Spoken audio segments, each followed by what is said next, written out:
Hey guys, welcome to Thought Universe, where we teach the truths and show the guiding principles of the universe.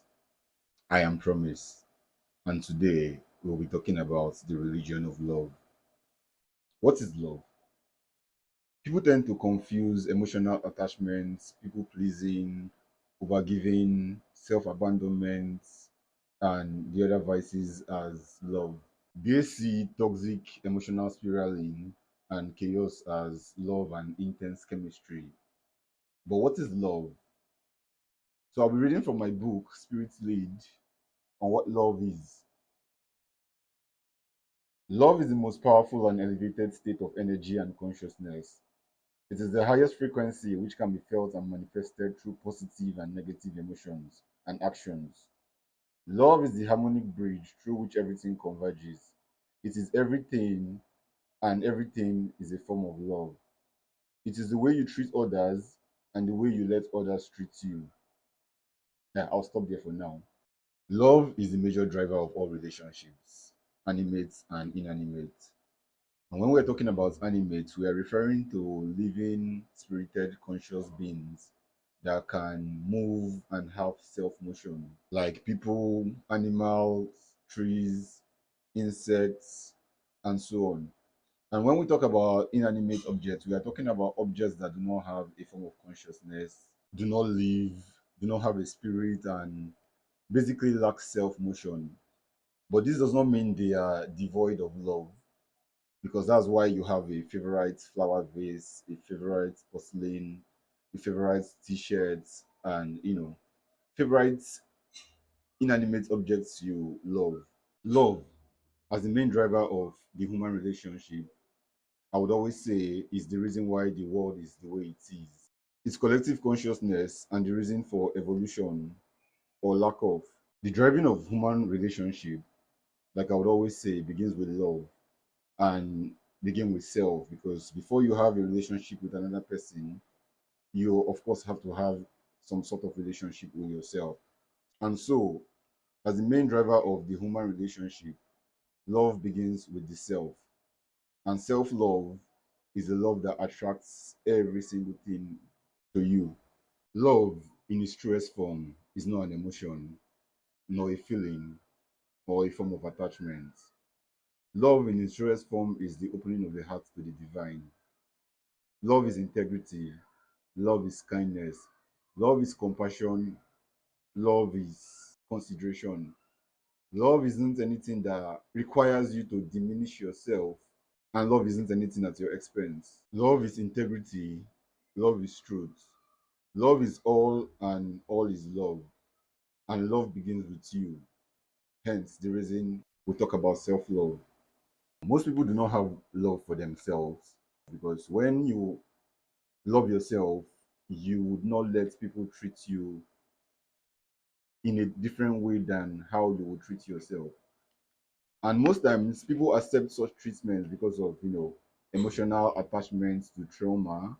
And in such situations, when someone doesn't love themselves, how do you expect another person to love you much better? And also, when you do not love yourself, how do you give out love in its fullest form? Those are questions that needs to be answered by individuals on a love and healing journey. Don't confuse that performative, recorded, self expressed content for love, as love, in its infinite form, is boundless. And for the world to tap into that frequency of love, majority of people will have to do a lot of self healing, self learning, and dedoctrination. Now, you might ask, what exactly are you healing?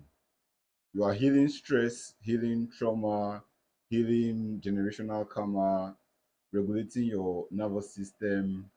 Some might ask, how does generational karma affect me, or how do I get all these things I need to heal from? Some of these things you are healing from are not necessarily consequences of your own actions.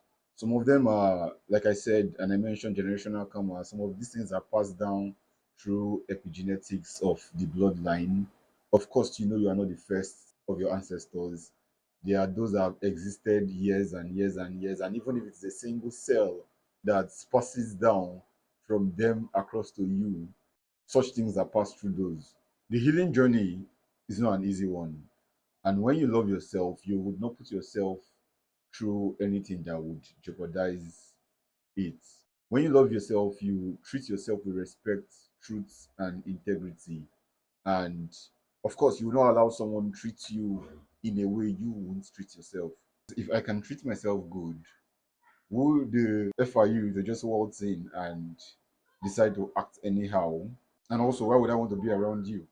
Why would I want to be around someone who cannot treat me the way I treat myself?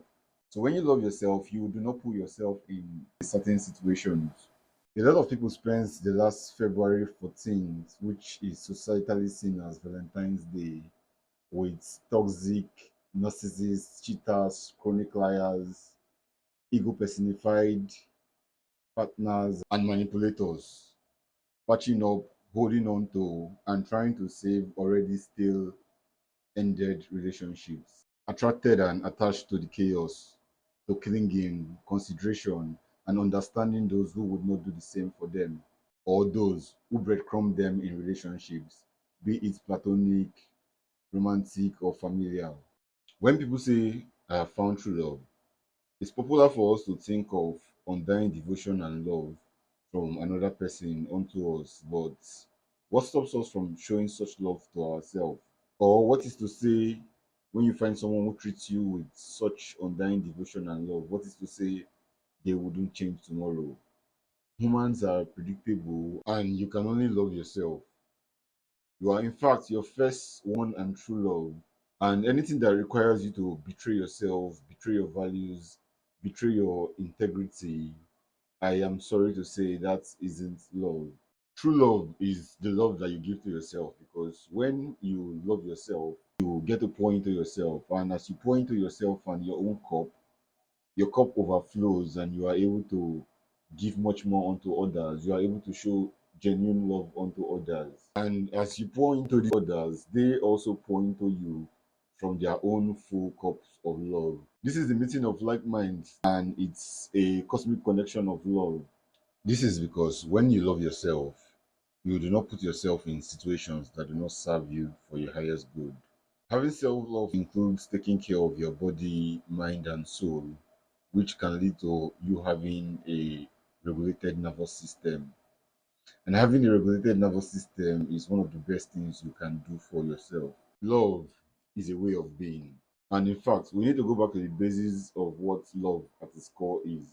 Love is not by force. You are not obligated to love me because we are friends, family, or related by blood or in any way. In fact, it becomes a form of control, attachment, emotional manipulation, and blackmail. You don't necessarily have to love me, but you should respect me as every individual should. Everyone needs to respect each other. Love with respect to a relationship is not an obligation. It's a decision you make time and time again. When you love someone, you love them in all of their totality, all of who they are, whether you agree with it or not. Their lifestyle is their business, in as much as they are causing no moral harm to anyone. Love is what makes the difference. Love is a way of life and should not only be given or accessible when you conform or perform. In fact, you can actually love someone and love them from afar, setting boundaries when they do not respect your choices or decisions. The ancient ones knew that love is the primary and the basic frequency of the universe, and the world is for worse or better based on it. This is why most of the ancient teachers on whose teachings religious doctrines were founded spoke and taught squarely about love. These teachers understood the ancient ones' teachings and spoke about love. We're going to look into some religions in which some of these teachings came from. We'll begin with Christianity. As far as I'm concerned, the only thing Christianity teaches about is love. Love at its core and true nature. Jesus is said to have come about to cancel the laws of the old. And if you look at it deeply, Jesus only gave two laws, commandments, which are seen as the greatest commandments: love the Lord your God and love your neighbor as you love yourself. that is focusing on love as the major commandment of which Christians should follow. Jesus' commandments were centered on love, love for God, love for yourself, love for your neighbor.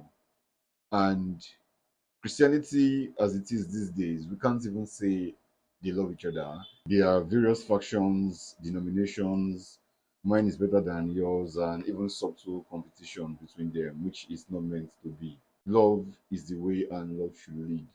In India, Gautama Siddhartha, famously known as the Buddha, who lived about 500 years before Christ's era and began his teaching and enlightenment at the age of 35, also taught about love. His teachings on true love centered on a selfless, non possessive, and boundless state of mind. It focused on metta, the loving kindness, and karuna, compassion for all sentient beings. He also spoke about freedom from ego and suffering, which is caused by attachment, and clearly made a distinction between that and true love.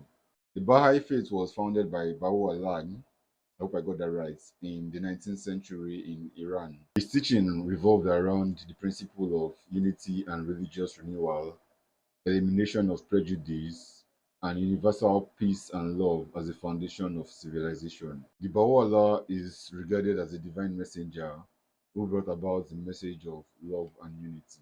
The Hindu Bhakti tradition centers on devotion and teaches about divine love, prema, loving surrender to God. Bhakti itself means loving devotion, which shows that love is the path. Across various ancient cultures and spirituality, love, harmony, and balance were placed at the center of life, not as emotions, but as cosmic laws that govern existence. In various continents, these ideas often appeared as unity between man, nature, spirits, and the universe. Ancient Egypt, Kemet, embodied harmony in the principle of Ma'at, truth, order, balance, and justice. To them, love wasn't just romantic, it was about living in the right relationship with all things. To understand this better, in ancient Egypt, there is what we call the Egyptian Book of the Dead. And when you die, your heart is weighed against a feather. This feather is of Maat, the goddess, which represents truth, balance, and order. And while your heart is seen to represent your conscience and your actions when you were alive. So your heart is weighed against the feather, and if your heart is lighter than the feather or balanced, you get to go into paradise. And if your heart is heavier than the feather, you get to be devoured by sin. This, in a way, makes me remember the biblical teachings or teaching of Jesus that said something about if your heart is not as light as that of a child, or if you are not like a child, you cannot enter into the kingdom of God, or you cannot see the kingdom of God. This makes so much sense because as children, we all come into this world with a pure heart, and our hearts remain pure until certain ages as children, and then the world does its thing. The world doing its thing is just basically a child growing up and finding out that the world is not as pure as they had seen, and trying to navigate the world from a much more wilder perspective, which is no longer pure. In what we now call America, native indigenous tribes like the Lakota, Cherokee, and even ancient civilizations like the Andean civilization shared the same perspective of interconnectedness. They believe that love is shown through harmony, and harmony comes from mutual respect, mutual support between people, animal, nature, and spirits. They believe in the interconnectedness of this web. Talk about ancient India with the Hindu and Buddha spirituality. In ancient China, Confucianism, Taoism, and even the Chinese indigenous religion, all seen as the three teachings, emphasized on ancestral worship, harmony with nature, and ethical living. They taught that love is rooted in duty, moral obligations, and hierarchical living. They also believed that the balance between the yin and yang in energy form reflects cosmic love and unity, and that true love, that is the cosmic love, is selfless, effortless, and non possessive. Ancient Hawaiians saw love as a way of being and not an emotion. Their teachings of love were deeply rooted in the concept of aloha, and aloha is not just a greeting. Aloha encompasses compassion, mercy, mutual respect, and unconditional love. So to them, it wasn't just a form of greeting. Their teaching also emphasizes the oneness and interconnectedness of all.